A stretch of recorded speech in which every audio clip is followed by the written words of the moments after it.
Good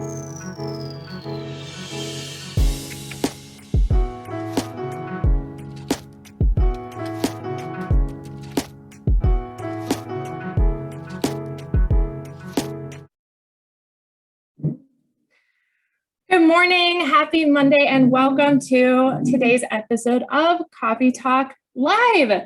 This is a show where I bring in experts to explore the wellness industry and learn what it truly means to live a sustainable, healthy life as mothers, as women, in our homes and in the community. I am your host, Connie Pastorius, woman in charge here at the Strong as a Mother group, and owner and CEO of Pastorius Fitness, which is fitness coaching for moms who are ready to get control of their health and regain control of their lives.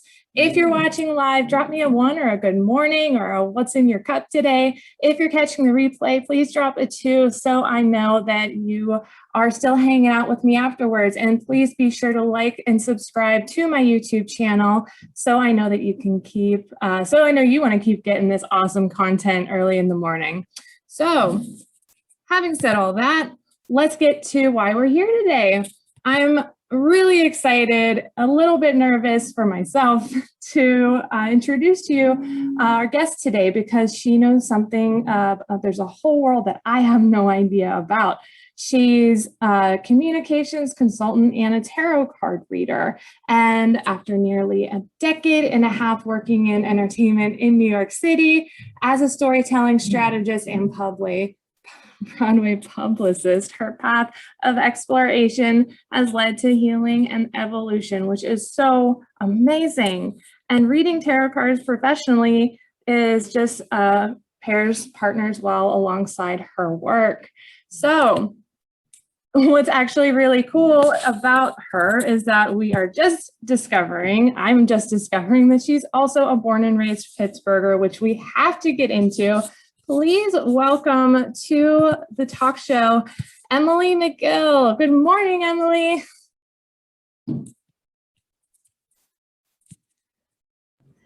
How are you, Connie? Thank you so much for having me. You could probably tell I've already had my first cup today. I'm on number 2 as well, but mine's decaf because I had stomach ulcers in college. So. Oh, I respect that. So can we take a second? You're in New York right now. I'm in New York most of the time. We have some really cool connections, but I just discovered when I was explaining where I'm at the moment, which is my lake house at Treasure Lake, that you're from Pittsburgh too. Oh yeah, you know Pittsburgh. How about that? Oh my gosh, that language, it's music to my ears. It really is like the best, worst sounding thing in the world. I love hearing people's accents. And when I came to New York, like the Long Island accent, just like it was so, at first it was really funny, like unique to me to hear. And I was like, oh my God, where are you from? Like, what's that accent? And they're like Long Island. And then the longer I started to live here, I started calling it coffee, like if I'm not like consciously thinking about it. And I'll just like get into that accent too. Do you tend to do that too with accents when you're around them? I do it more with Pittsburghese. But if I'm home and visiting, or I'm around my family, especially my extended family, because we're from all over, lots of the South Hills, the outlying regions. So I will absolutely feel myself, getting really lazy with my language, getting in the back of my throat with that good Pittsburgh Yinzer dialect. But I also find myself influenced by other people's mannerisms or, turns of phrase, not necessarily the pronunciation of it, but the use of it. I'll start picking up on that. I love language. It's part of my communications consulting background. Right. I love it. Storytelling. I have a theater background. So all of that is really special to me. So it's really mostly the Pittsburghese that I'll like slide into without realizing it. Yeah, and I stop myself from saying yins because I don't want to have to like explain myself or be like, oh, that means you guys or y'all. Like I'll go into y'all if I have to because they get it. But like yins is such a weird replacement for that word, but I have started saying online instead of inline. I don't know about you. No, I still say inline. Did you get Mm. inline? Yeah. Yeah, getting online. There are Anyways, yeah, I mean, I studied abroad in London my senior year of college and came back saying American football, and everyone was like, "Bitch, you're in America. You can just say football." just Yeah, drop the the American. language. Am I allowed to swear? Yeah, we're all human beings. Just checking because the sailor mouth can really start to flow. If you've ever heard me in a car, like it's definitely like cathartic for me, but I also have to remember like, is my kid in the back of the car? How do I respond to this? Fair. You said South Hills. I'm from South Hills too. I grew up in Crafton. So did you go to Carlington? Yes, the school that no one's ever heard of. Oh my gosh. I danced across your stage hundreds of times at dance competitions. They always got them at Carlington because you had the biggest stage in Pittsburgh. Oh, thanks. I mean, it is pretty big. So where did you grow up? I grew up in Bellevue. I went to Northgate, right across the Ohio River from you. My parents still live in the house that my dad was born and raised in. So those North Hills roots are deep on my dad's side, and the South Hills roots are really deep on my mom's side. Oh my gosh. I feel like everybody who's watching from Pittsburgh is just like, yeah, my people, those are my people.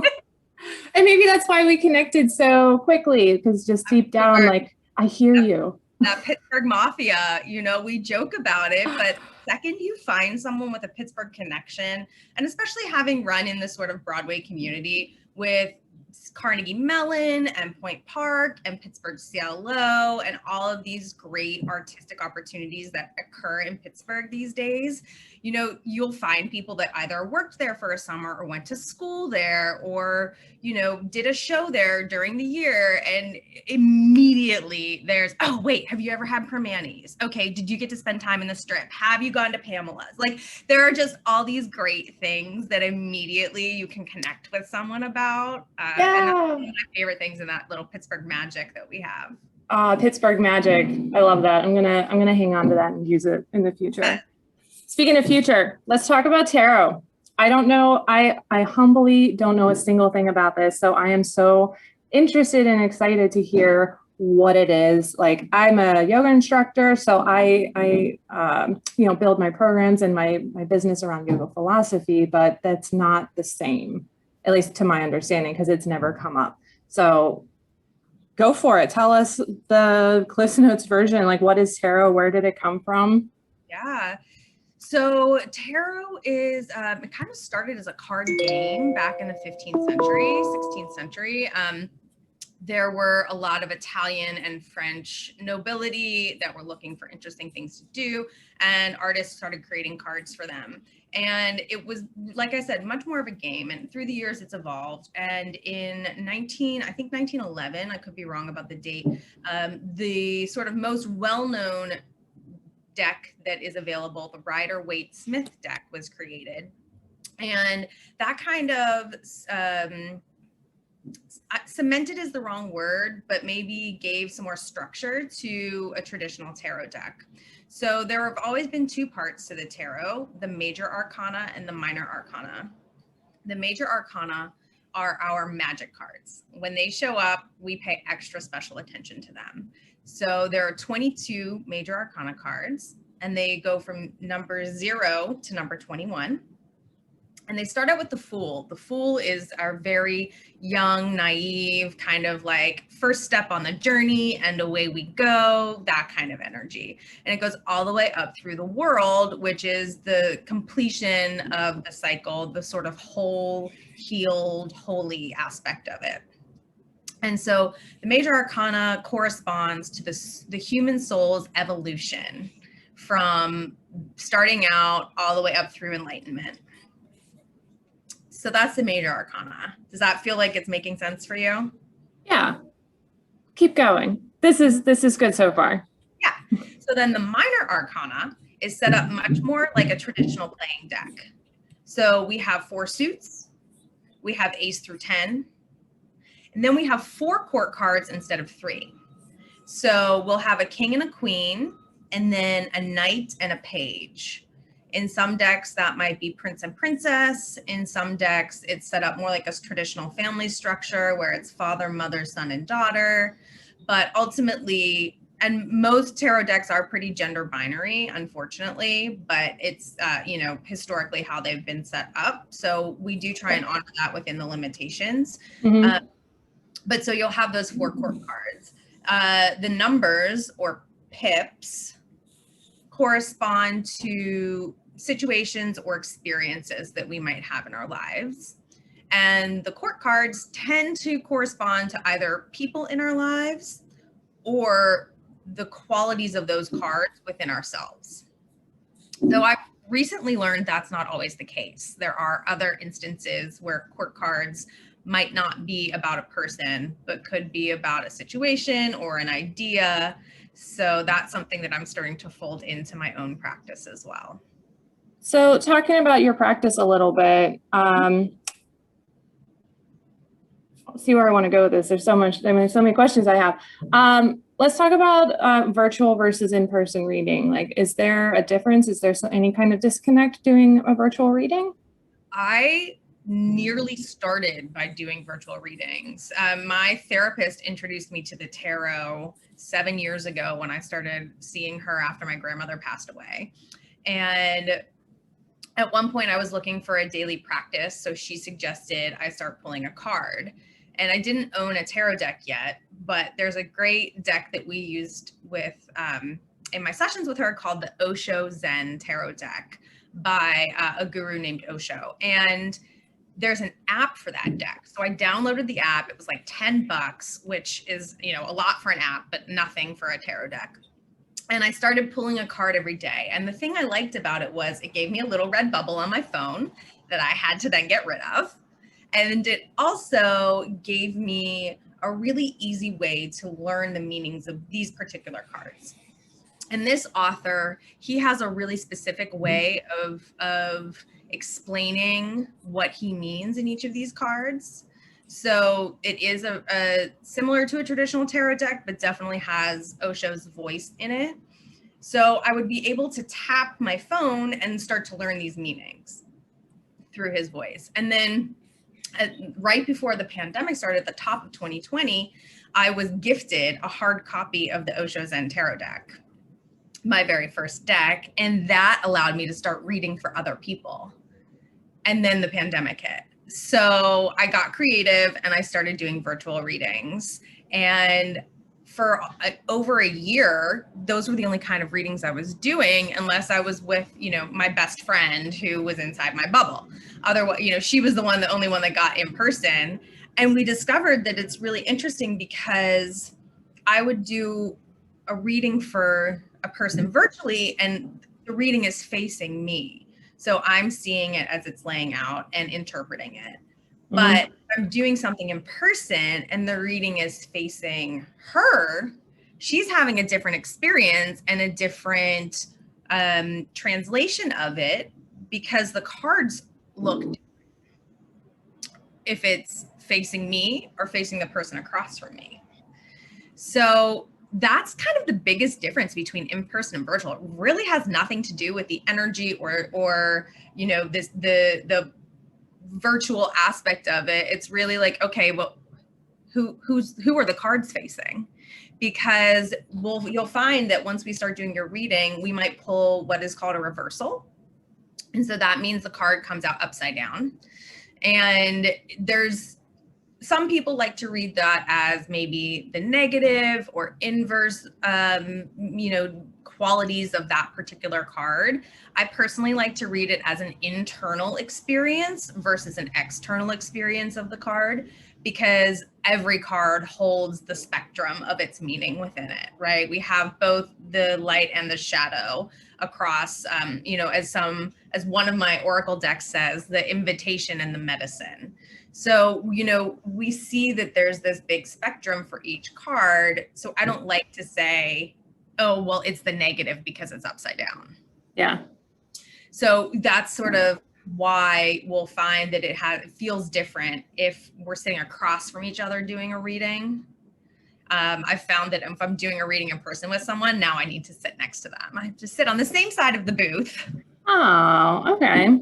And I really like this because something that has really stuck with me, as a yoga teacher, but again, it's like really trickled into how I coach women, is that there's no such thing as good or bad.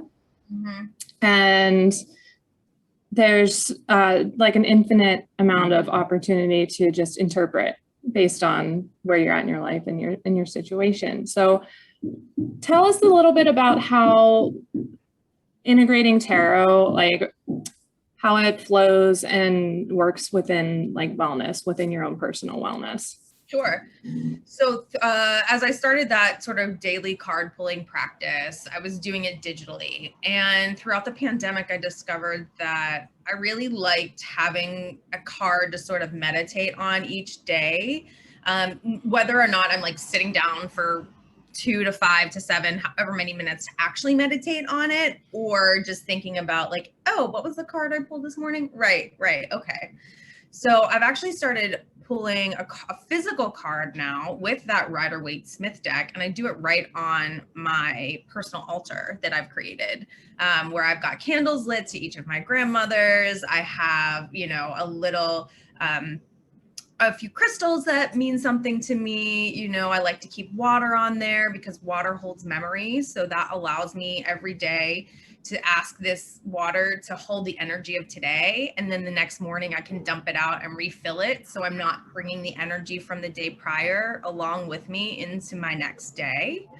Where's that from? Like, is that part of the whole tarot thing, or is that a different spirituality kind of practice? It's that I heard about. I'm not sure if you're familiar with Clubhouse. Clubhouse Yes. is an audio app that everybody is an expert on, of course. But there's a really great spirituality room that's actually for the African diaspora. But I stumbled upon it through some suggestions of friends, and it's beautiful. It's called Rising Rituals, and these incredible practitioners and creative spiritual beings all share their knowledge, their beliefs, their practices. And it was something that I learned on there, and I picked it up and I've been doing it, and I found that it really helps. Like every morning I have a cute little like vase that's sort of, that's small, and it's just water. And I'll dump it in the bathroom sink and say, thank you for holding yesterday's energy. Please release it. And then I will fill it up again and say, please, thank you for holding today's energy. And I'll put it back on my altar. That's really cool. And I feel like that's wandering into like the Marie Kondo kind of mentality, because I mean, we're talking about just the way that we see things, the way that we perceive the objects in our lives, and seeing just something as simple as water, but giving it this purpose and not power, but just ability for you to physically represent something that's inside, like, holding within you. And I absolutely love it. Even saying like, thank you out loud, I think is such a cool practice. Oh my And God, that's like, I feel like I could talk about that stuff just like in a whole other conversation. you've literally just nailed my definition of the tarot, which I is, did. yeah, which is this physical representation of internal information that we hold inside our spirit, inside our heart, but maybe don't have access to through our heads. Mm-hmm. Right? Like our brains can't necessarily comprehend it, but our hearts and our guts do. I was watching this amazing series on Netflix last night, all about the human body and the different systems that exist in our body. I highly recommend it. It's so cool. What's it called? I think it's just called like the human body. I could be wrong.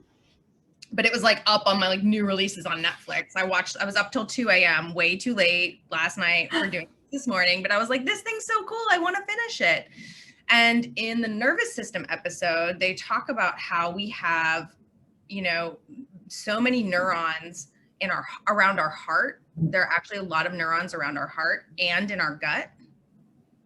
And how the nervous system uses information from the gut and the heart to help the brain do its job and inform the brain.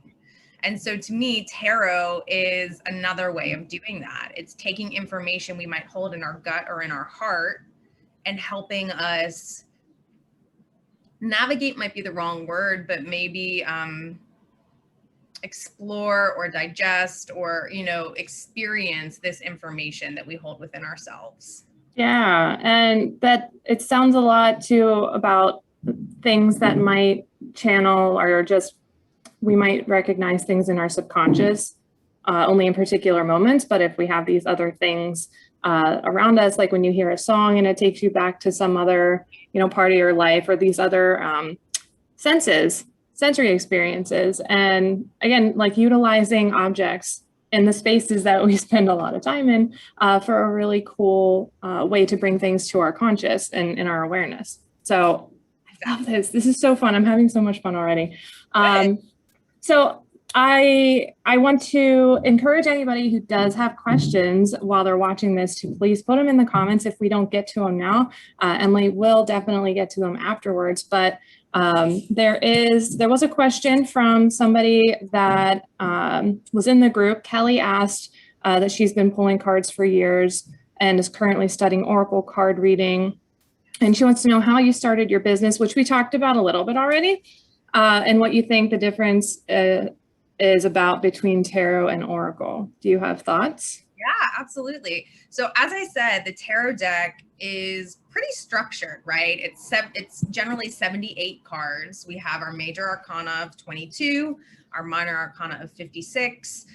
Sometimes a creator or a deck writer will throw an extra card in there. In that Osho deck, there is a 79th card. There's an extra card in the major arcana that is sort of a vanity card for Osho and is the master. And so that card has been added. But to me, the biggest difference is that the tarot is generally a very structured deck around these sort of archetypes that exist, whereas Oracle allows for much more interpretation of the creator or the writer or the artist's intention. So an Oracle deck might have 10 cards, it might have 50 cards, it might have 200. No, I'm kidding. It's not going to have 200 cards, I hope. But I think there's a lot more space to play with an Oracle deck.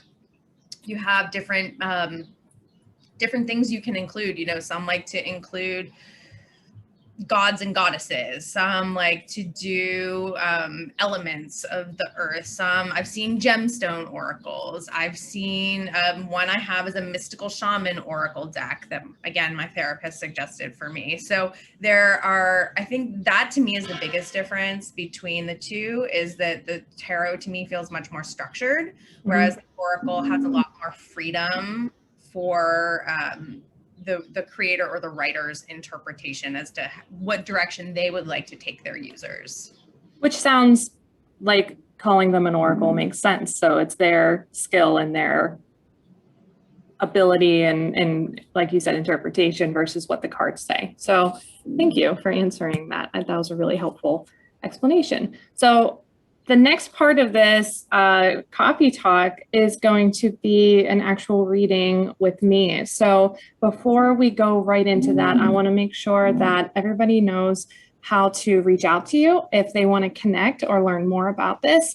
You are on Instagram at EmilyAnnMCG, and your website is emilymcgillentertainment.com, and we'll obviously put those in the comment section and refer to them everywhere this show is posted. So having said that, is there anything else you wanted to mention about tarot reading before we go into my reading? One of the things that I didn't talk about in the structure of the deck is that they're like a playing deck. The minor arcana has 4 suits. So we have our wands, our cups, our swords, and our pentacles or discs, and they correspond to the 4 elements. So wands are fire. That's usually your creativity, your passion, your drive. Cups are water. So that's our emotion. Air, our swords are air. And so that gives us communication, intellect, mental ability, wisdom. And then finally, our pentacles are our earth. So it's very physical and material energy. That's awesome. And I'm hearing a lot of similarities between what the cards are and what they represent with like the chakras in the body. So you're talking about like the creative energy and the fire, and that's the solar plexus chakra. And the last one that you said, The earth, the discs, the pentacles. Yeah. So that's that very root energy, root chakra energy. Yes, yes.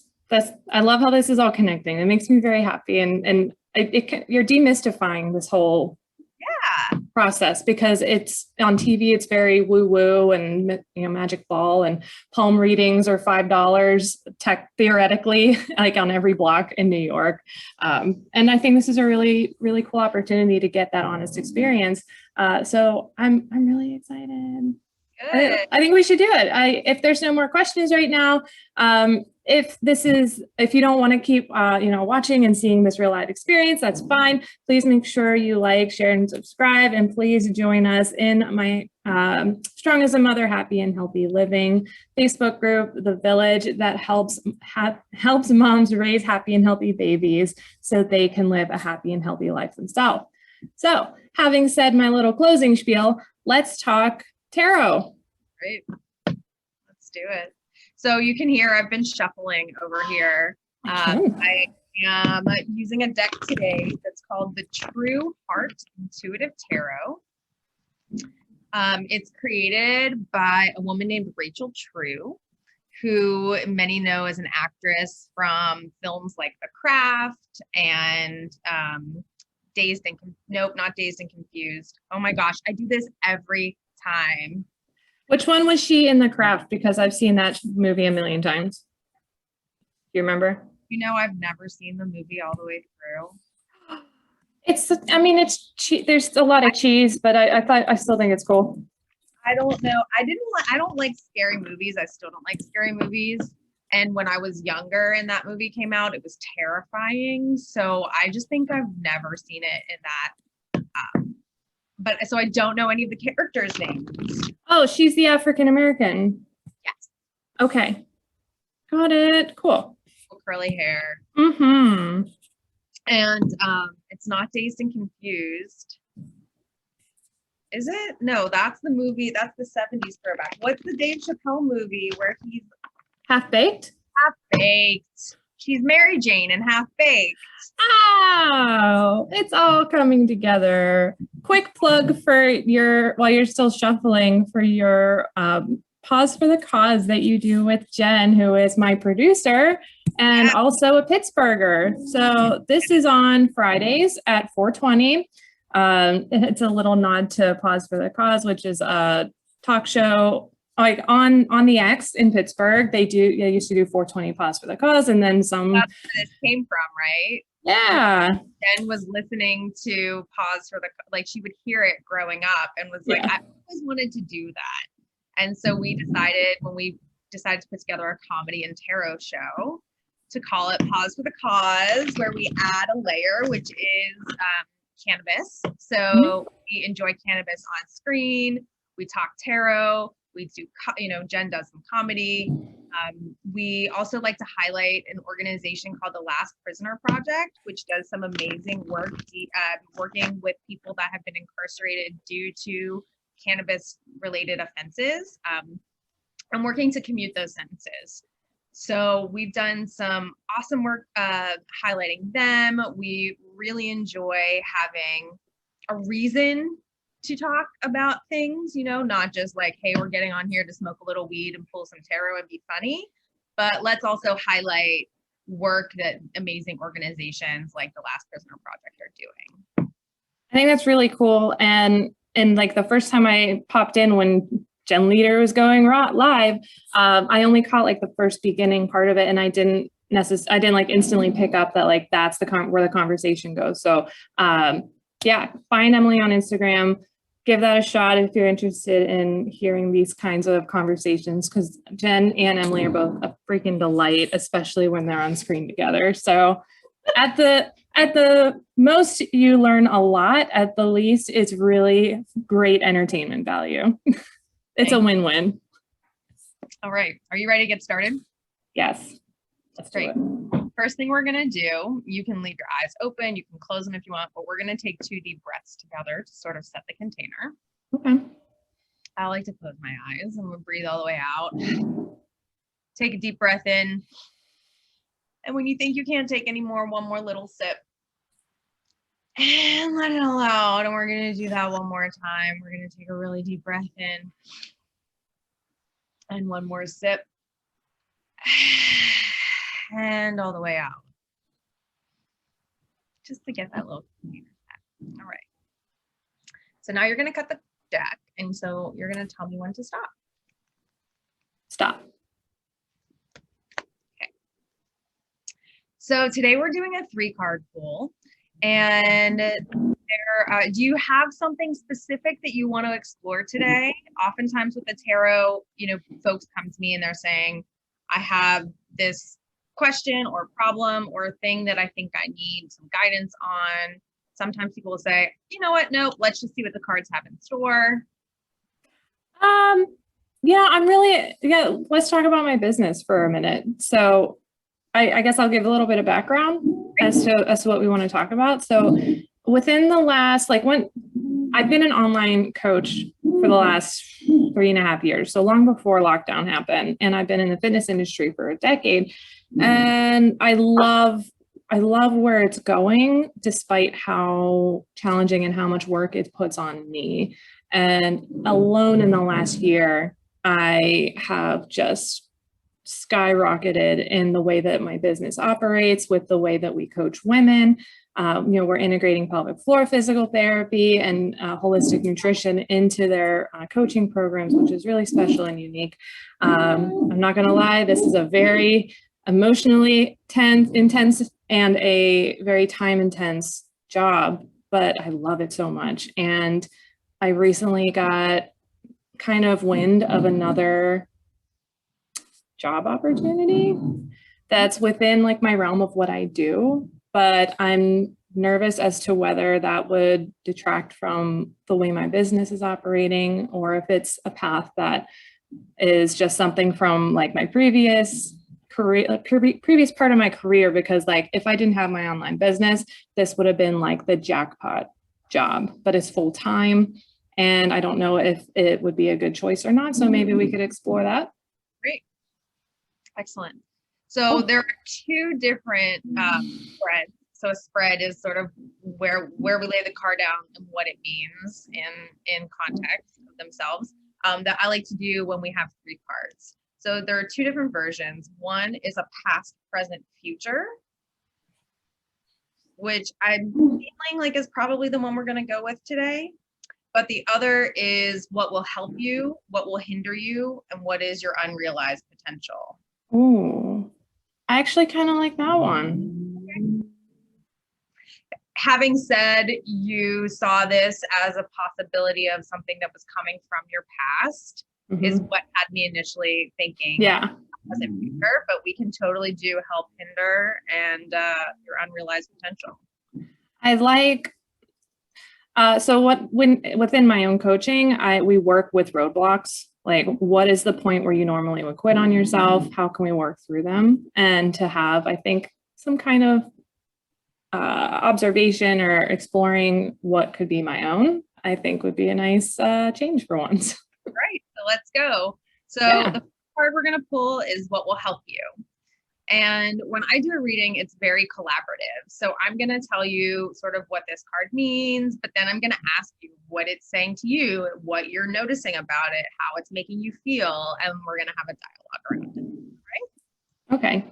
Before we start, I want to make sure that if my clients are watching, I'm not leaving my coaching job. This would just be a taking on more work and doing like more stuff. So like, don't worry, guys, I'm still here. I will always be here.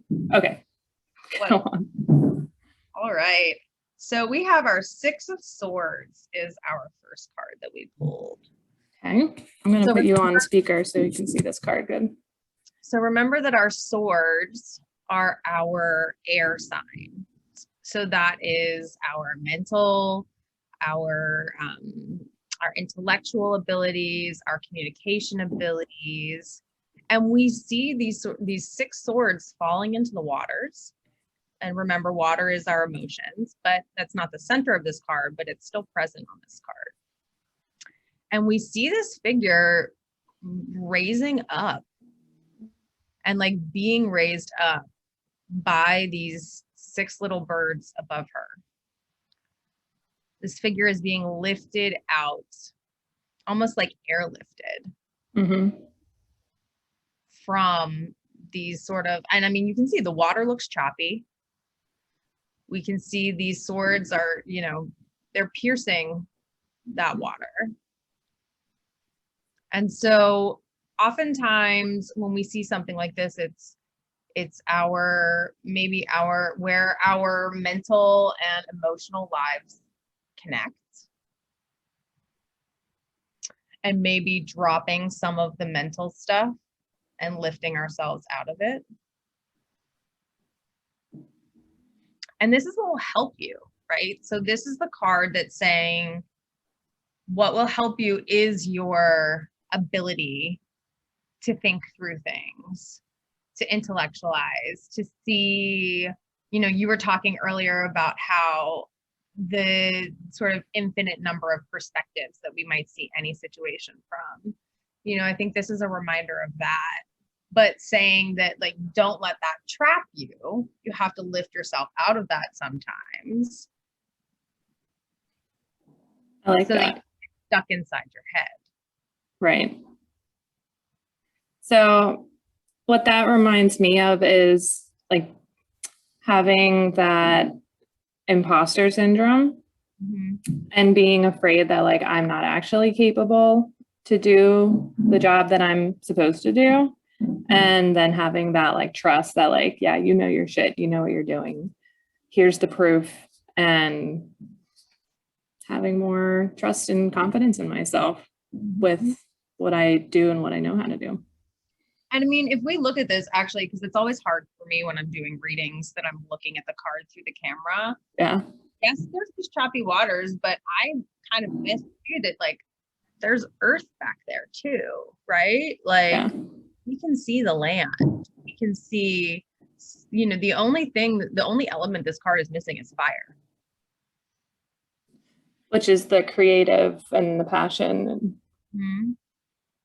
But it's offering a little bit of grounding back there. It's offering space for emotion. And I mean, and it is dominated by the air. Yeah. So would the land be like representing that I'm like not far away from solid ground, maybe? I mean, this is also the beauty of tarot, is that it's completely up to interpretation. You can learn what the meanings of the cards are, but ultimately it's how you interpret it and how the cards make you feel in any given moment that is most impactful. So yeah, if that's how you're reading it, that's what it means. Like, you're not far from land or water or sky.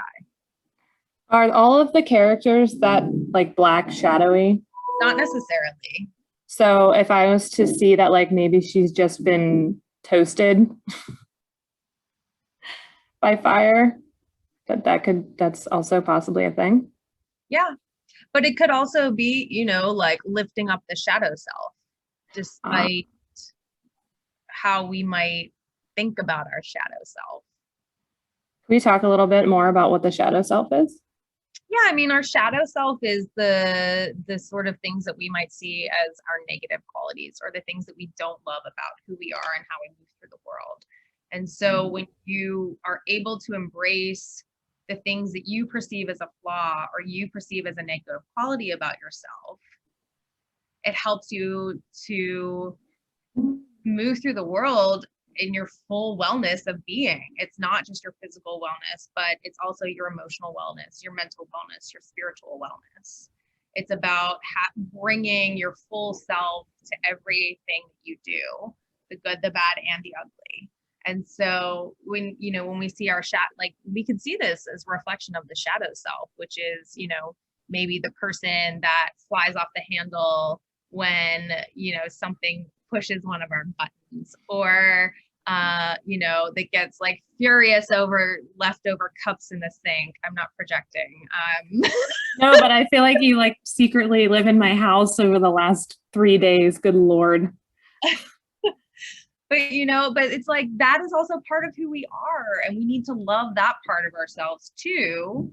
because if we don't, we're never going to achieve our wellness. Like our holistic wellness doesn't exist if we don't invite in the parts of ourselves that we also don't love to be loved. So the goal isn't ever to eliminate the shadow self, but just accept that it is a part of who we are and that it's neither good nor bad. It just is there. I mean, it's exactly what we were talking about before. There is no good and bad, no negative and positive. I mean, there is, but it's all, you need to have all of it in order to have any of it. So there's 6 swords and there's 6 birds. Mm-hmm. I'm not sure if that means anything, but I just see the repetition in the number. Yeah, I mean, this is our 6th card in the deck, right? This is our number 6 card. So okay. They will oftentimes in this particular deck, if these birds are represented, they will likely be the same number as whatever the card is in the deck. Okay. Interesting. So would people interpret that as like be aware or just notice the number 6 in their lives? Is that like what the direction people go sometimes? Sometimes it's really dependent on you and like what you're feeling. You know, the other thing that I can say is the way the minor arcana is set up, you have your Ace through 10. Those also sort of correspond in some ways to that human soul's evolution or a journey or a process through an experience. So the Ace is that like very like fresh new energy, and the 10 is sort of the culmination. So our 6 finds us a little past our sort of middle point. It's like you've been through some trials and tribulations, you've had some education and some learning, and now it's like, okay, like what's our next step? And so I think this is an invitation to rise above some of the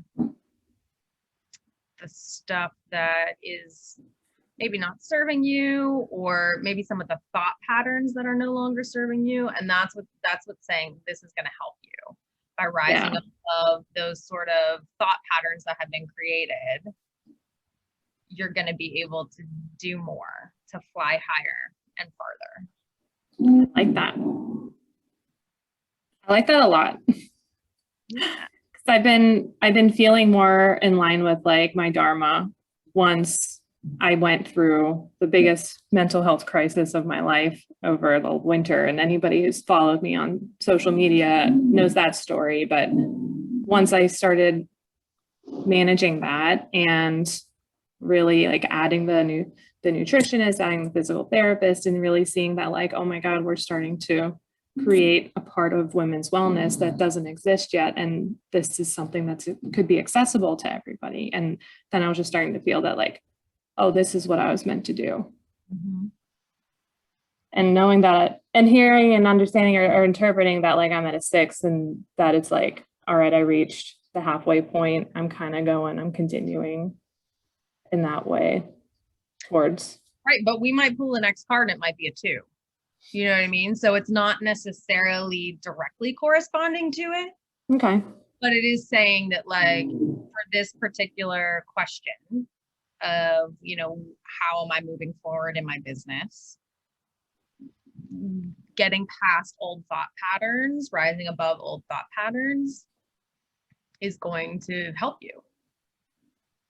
Which could necessarily mean that this job opportunity could just be the version of me that used to exist with the way my career should have been.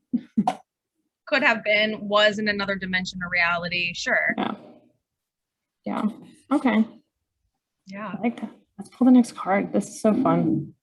Yeah. Not fun. Like I want to say like fun, like it's a game, but like fun. No, I like it's really cool. I like that it's making me think, and I'm thinking in different ways too. Exactly. It's self-exploration. It's self-discovery. I love it. Cool. So our next card is our 9 of Cups. This is what's going to hinder you. Okay. So What is happening? Our cups are do you still have me? Are we good? Yeah, you're on. Are you here? Yeah, I got you. I just put you on speaker view so they can see the card. Great. So our 9 of Cups is, remember our cups are emotional. experience. And this is, again, remember, a reversal. So we're seeing it inverted. So I'm going to flip it at first to explore. This fabulous woman, she's got her 9 cups. I'm sorry, the light sometimes does this. Her 9 cups beautifully stacked across the top. She's like living a fabulous life, you know, just lounging here for the time being.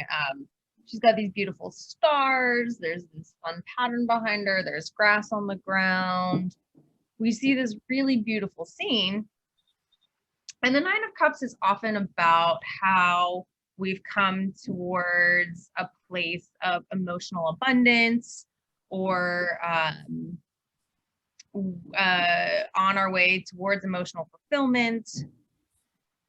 And what this is in the inverse is about like our internal experience of this card, right? So this is not anything that has to do with anything outside of us. This is not how people make us feel, or things outside of us, experiences make us feel, but how we make us feel. Okay. And it's interesting that this card came up as what will hinder you, because this to me is oftentimes a very joyous and celebratory card. And so I wonder if it's saying like don't pop the champagne too early, you know, that like or to not make this decision based on emotion only. Like, I think that's actually how I'm interpreting it now, is this is not what will hinder you, is making this decision as an emotional decision only, as an only emotional decision. Okay. Because there's so many more factors. That's interesting, because I have a history of making decisions based on like finances and like practicality. Like, well, I could pay a lot of money and move into my own apartment, or I could move into my grandma's house for a while and save money. So even though it was the practical decision, it ended up causing a lot of emotional trauma. So this is almost saying like, don't go the other way and just decide on your, like, based on your feels. Right. Like, don't go from one end of the spectrum to the other end of the spectrum. Invite full spectrum in for the decision-making process and conversation with yourself. Interesting. And it wouldn't, so if this is saying what would hinder me, and it's what was pulled, it's not saying kind of the opposite though. Like, I don't know. So let's go back. You were saying the inverted card is referring to more like the internal and myself, and no reflection on anybody else, right? Yes. Okay. Then in that case, yeah, it makes more sense like that. That's a weird one for me. Talk about that.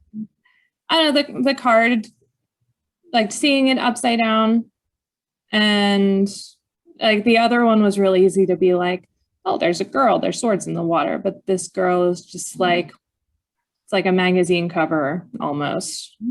And all the drinks is like like you said, the champagne flowing and feeling successful. And almost, so for me, it brings up the concept of contentment and not, so in the Yoga Sutras, the 42nd Sutra is with contentment comes supreme joy. I got a tattooed on my arm because it was really important to me. And it's not contentment as in settling, but contentment as in truly feeling kind of like you were mentioning with the shadow self, feeling okay with everything that is. So this being inverted still, I mean, it makes me think that like what I'm doing is not enough yet. Like I'm not there yet, and I shouldn't be like, okay, this is exactly what I should be doing right now. Maybe there's something more. like something's still coming. Maybe. Yeah. I hear that. And I feel a bit of, like, don't let the water drive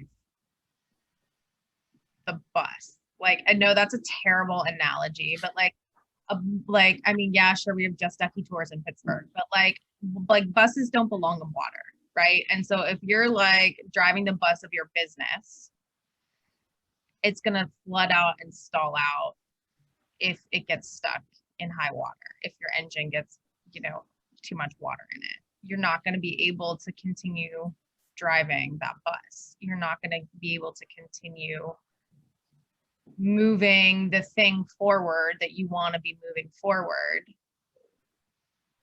Well, I either then convert the bus to a ducky bus or get out of the water.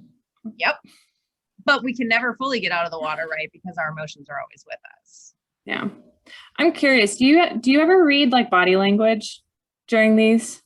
Like, do you pay attention? I don't have the experience reading body language, so I don't specifically. I mean, I oftentimes feel people sort of get a little more constricted sometimes. Like, I've definitely felt you being like, pulling back from this one a little bit. I'm not really feeling this so much, which makes sense too, because this is the hindrance card, right? Like, this is what could.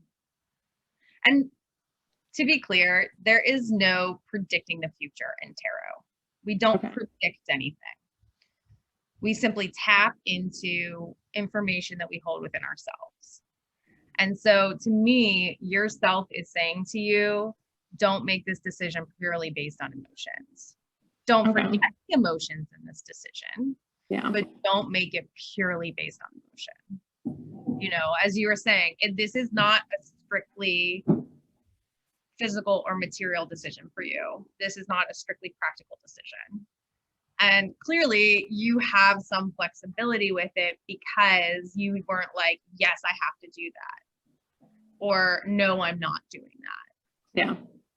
So I think like this is an invitation to weigh your emotions alongside everything else, but not necessarily let that be the focus of how you make the decision. All right. I think like the main emotional like thought with what I'm doing right now is like, I can help all the moms. I want to help all the moms. Yes. And then I think like reeling that in a little bit is a good way to think about it with regard to this card. Okay. And in the way that I develop. Like I particularly work with a lot of mothers who lose their identities within motherhood, and they just give 100% of themselves to being moms in the name of being a good mom. And when that happens, they feel like they're miserable, they're tired, they wonder like, who is this person in the mirror? They feel, one of my clients once said like a hollow version of themselves, which reminds me of like the cicada shells. Yep. And helping people bring who they are back. Like I had a client, whenever we were talking on like a group coaching call, we were like, oh, you know what, let's all think of something fun to do that we would enjoy doing for ourselves this weekend. And she just like messaged me on the side or said at some point, like, I don't know how to do that. I don't know what I would like. That she's been so inundated in motherhood and her job that she doesn't know like how to take herself on a date or like what this person would like to do. And that became a process and a kind of a project that we work on. I was like, all right, well, who is this girl? And creating this like period of exploration where you just go try shit. You're like, hey, do I like axe throwing? Do I like painting? Do I like taking long walks over bridges into Brooklyn for fun? Like, try a bunch of stuff, see what sticks. And then you have this version of you that you can like truly fall in love with and really accept and be happy with. And did I trail off, or is this still relevant to this? Because here's the thing too, right? When we look at this card, we see someone with like a full life, right? Like this is a full life in here. This is a life of the party. This is having a good time. This is, there's joy here. We see, she's kind of got this like Carrie Bradshaw thing going on, but not really, because she seems way cooler than terrible Carrie Bradshaw. But you know, like we see there's a whole experience, a whole life being lived in this card. Yeah. And so to me, the other thing this could be saying is like, don't let your interior life go away. Like feed that interior life, because otherwise you're not going to be able to make the decisions. I dig it. Yeah. Yeah. Cool. All right. We've got one more card to pull. Yeah. And this is what is your unrealized potential? Cool. This is exciting. Oh my goodness. It's the 10 of Cups. What is that? Tell me more. The 10 of Cups, right? So we just had our 9 of Cups. Upside down, inverted. Right. And our 10 is literally the next one in the deck. And the 10 of Cups is all about emotional fulfillment. It's all about, I mean, we see, you know, sort of this happy family here. They've got this beautiful sunset that's like beaming out these 10 beautiful cups. And like, it's very idyllic, very happy, very, you know, the kids are playing in the yard. There's flowers, there's trees, there's a pool, there's a house. We've got the mountains back there. Like, this is just a very, we'll talk about the contentment that you were just discussing. Like, to me, this is a lot of that. This is also the card that I happened to pull this morning and have been pulling quite a bit lately. Hey. Yeah. Okay. So my first thought is that like, that looks like a representation of our lake house with the water and the mountains. That's not a queen's apartment back there.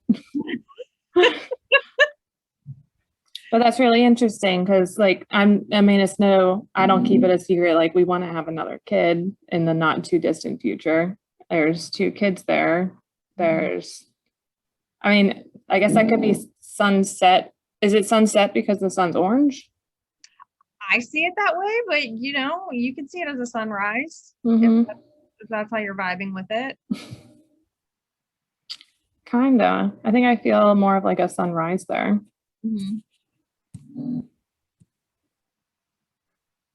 So this is, you said this, the third card is our potential? Yeah, what is your unrealized potential?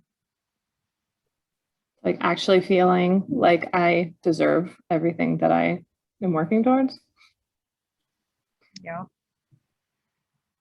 Yeah. Well, that's nice to hear. Yeah. Worthy work that's never easy to do, but always required. That like you deserve every aspect of this. If this is the life that you want. I mean, I want to stay in New York City. Like, this is a vacation house, but if I'm not just looking at it as like a representation of this part of my life. Well, I think it's a representation of the whole of your life. And it's saying you can take those vacation vibes into everything else. Right? Like if this looks like your lake house to you, it's inviting you to bring the Connie of the lake house to the lake. Connie of New York City, to Connie when she's in Pittsburgh, to Connie when she's traveling wherever she's going. You know, it's bringing the essence and the feeling of that with you wherever you go. It's really funny that you said it that way because like right now I have had so many stressful anxiety attacks over the lack of progress of all these projects that are being done. Like, you hear hammering and drilling in the background. Our back deck was supposed to be done before we even got here, and it's still going. And we've been here this is the 2nd week. And the project that was done in the lower level was only half done.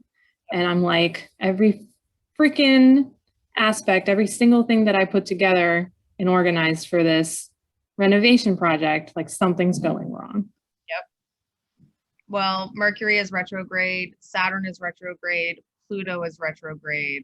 So the planets are not exactly in our favor for moving forward right now.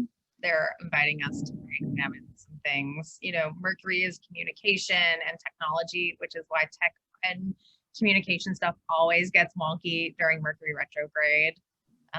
You know, and if you expect that, if you know to say, oh, right, yeah, the planets are messing with technology and communication for these, you know, 4 to 6 weeks, it allows you to release the expectation of everything has to go perfectly, everything has to work out in the timeline that I have called it to.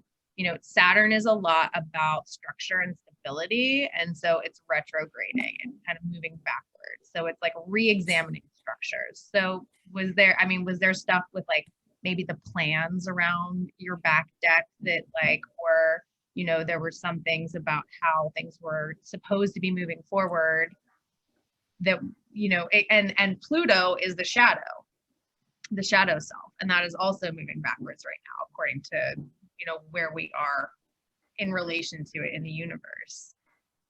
So the project started off all right, and then the contractor found rot and found that my roof in the particular corner that he was working on was like 4 inches lower than the rest of the house. So he had to literally like jack it up and fix it, and said like maybe one more summer this would have lasted, and then like the freaking roof would have collapsed. And he's not being dramatic because he sent pictures. So like finding rot in what I thought was like my dream vacation house speaks volumes. And then the second thing that happened that was a hindrance was nonstop rain. So it was a wet, soggy, muddy mess, and they couldn't set like the foundation in until the water stopped coming. Yeah. And that's oftentimes what happens during Mercury retrograde. You know, we go to start something new, or, you know, we're planting the seeds for something and it doesn't go the way we anticipated. It doesn't go as expected. And I think like this is inviting you to say, even when things don't go the way they've been expected or anticipated, that beautiful fulfillment is still always with you. I needed to hear that. Where were you last week? I should have messaged you and brought this up, because that would have been helpful to hear like a million times over and over. But now I have it now, and it still does like work together within, you know, what the 3 cards were referencing. And yeah. So here we are all together. This is the right order, right? Yes. In the right direction. That's why I'm always like, I get confused between Zoom and Instagram. With Mary, yeah. Yep. So we have our 6 of Swords. What will help you? What will help you is releasing the old thought patterns, rising above them, inviting some of that emotional world into it, knowing that the ground is always there for you when you need it. What will hinder you is, I think, again, with this 9 of Cups, not allowing the party to always be where you are. You know, bringing, and then it goes into this one, you know, your unrealized potential as well, like the invitation to always have that feeling of fulfillment, of contentment with you, whether or not things feel good, bad, or somewhere in the middle. That's so awesome. I love this. Thank you so much. Like, I can't even begin to say like how much I love the idea of like a daily poll, and just something, it's like a daily meditation, but it's, you know, taking and interpreting, you know, 1 card a day, and like encouraging you to think differently. It's kind of like, to me, it feels like a writing prompt meets a meditation, like a random one of the day. But anyways, wrapping this up, I'm gonna be respectful of your time and our viewers' time who stuck along long enough to watch this. And I just wanted to thank you, Emily. It's been an absolute delight. I really want to keep this conversation going. So if anyone who's watching has thoughts, questions, or comments, please reach out to us, reach out to Emily, post in the group, post in the YouTube channel. And I'd love to hear your takeaways and hear your voice. So please remember to like, share, and subscribe. And be sure to click that link to join the Strong as a Mother group. I cannot wait to meet you, all the moms who are watching this. So until next week, stay strong, stay caffeinated, and I will see you in the group. Cheers, my friend.